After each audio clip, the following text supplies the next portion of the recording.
there is a fractured governance na bali lang, hindi lang na-sprain. There is a fractured in the governance sa ating Pilipinas ngayon. Walang makakorek niyan. Nobody can correct Marcos. Nobody can correct Romualdez.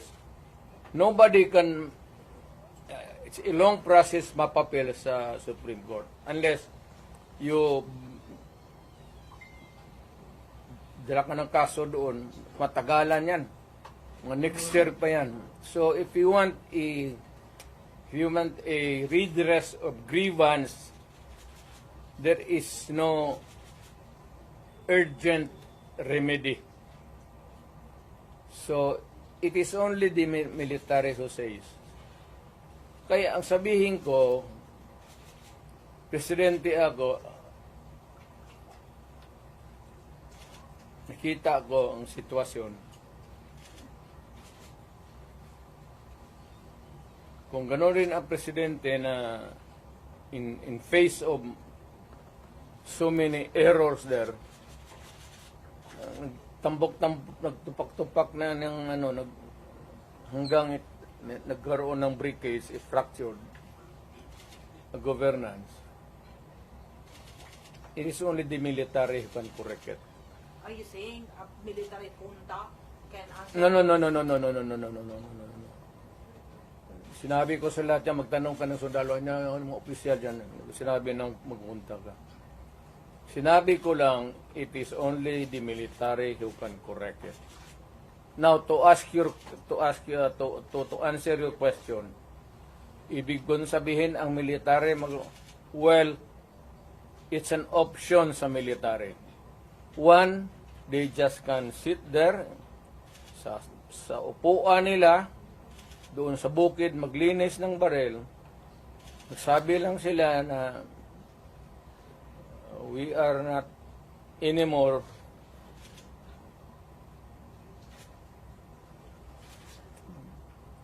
hindi na sila magkudita na magpunta yung tangki digira na. Sabihin lang nila na ayaw na namin yung laro ninyo. Out kami dyan. Kasi kung walang military, yung laro nila, wala na. What do you mean out, Mayor? Getting out means I don't know. Basta hindi yan kudita, hindi yan Basta sabi lang ng military. You are oppressing people and you are spending our money like water. Pati kami in the coming days, mawawalaan kami ng aming retirement, magalaw. Hindi kami sasalin sa inyo. silent protest, not taking orders at all. Hindi silent protest. Military lang talaga. Oh, military silent protest, Mayor. Will not take orders from the Commander-in-Chief. Ano? They will not take orders from the Commander-in-Chief. That's it. Hindi, sabihin na nga niya. Sir, wag mo kaming isali. Pati kami, ang maasawa ko nagtrabaho sa gobyerno, nakataya. Tingnan mo naman yung pera. Kinuha ninyo sa GSIS, PhilHealth, 89. Ito doon sa Amo Survey? Pinagbili nila, saan itong pera? 25 tons of gold reserves natin sold amounting to 129 billion.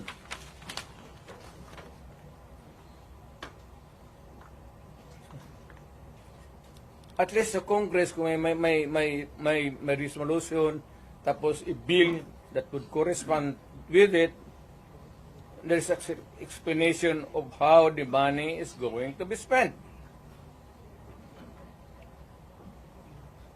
Pero ito, paano ito ngayon? Sila na nakaalam nito. Yung Maharlika, sila na nakaalam nito. Walang participation ng people dyan, pati ito. So, ganitong 25 tons. Alam ba ng military yan? Hindi sabihin nila, kung wala hindi na kami sasali ng laro ninyo. Pero Mayor, parang gagawin nila? play safe naman ang How do military you describe ngayon. the military na Do you think si Browner po ay mag-react nito?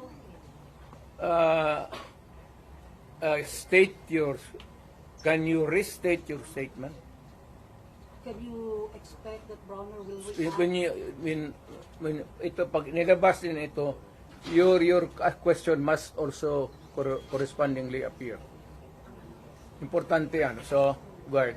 Oh, kasi may statement siya, dapat nagpatisan, dapat parang stay put lang yung military. Wala naman siyang sinabi, no?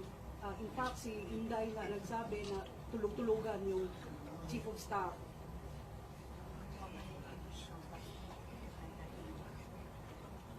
Paano daw makakatulog yung AFP chief of staff? Bilyon-bilyon yung nawawala. Matagal na siyang natulog. Alam niya yung commander-in-chief niya nagdudruga. Noon pa yan, alam na ng lahat. Baka siya lang ang hindi. Ang mga polis. Kaming taga Davao, alam namin si Lagdameo nagdudruga. Kasi kasama namin siya palagi dito sa diyan kay Pedro.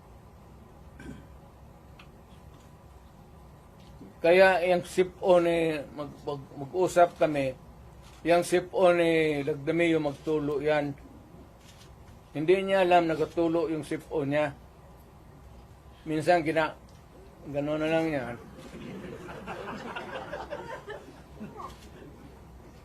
Alam ni Marcos na si Lagdameo durugista. Alam ni Lagdameo na durugista. Magkasama yan sila sa hit-hitan. So, another appropriate question would be, yung ito with sincerity. Kayo bang mga military pati police, would you still continue to support a drug addict? Alam ninyo kung mana, pero tanungin mo lang yung Presidential Security Command. Puro military man yan. You did not go far. Yung mga tao ninyo sa military. Hanggang kailan kayo magsuporta ng drug addict na presidente? Sabihin mo sa amin. Kasi nagpapatulong kami to get the answers. Sana we cannot get a correct and accurate or true answer from kami ang magtanong. Barado kami ngayon eh. So under the constitutional provision of the right to be heard, kailangan sagutin ninyo yan.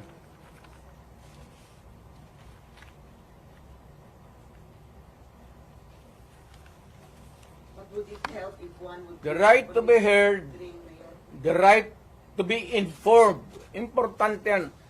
Constitutional provision yan. Mr. General sa military.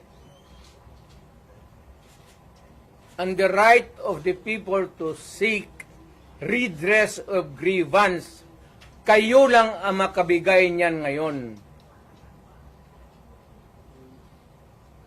The right of information, you protect that right and allow us to use it. And we are seeking for redress of grievance of the abuses of government. Huwag na lang yung dalawang babae na inaano nila. Karaming sabi, ganon, tantom. Hysterical yun, hindi yun ano. Eh, kung ikaw may kasama ka na worker mo, nag-delirium na, what are you supposed to do? Ako sa isang tanong naman.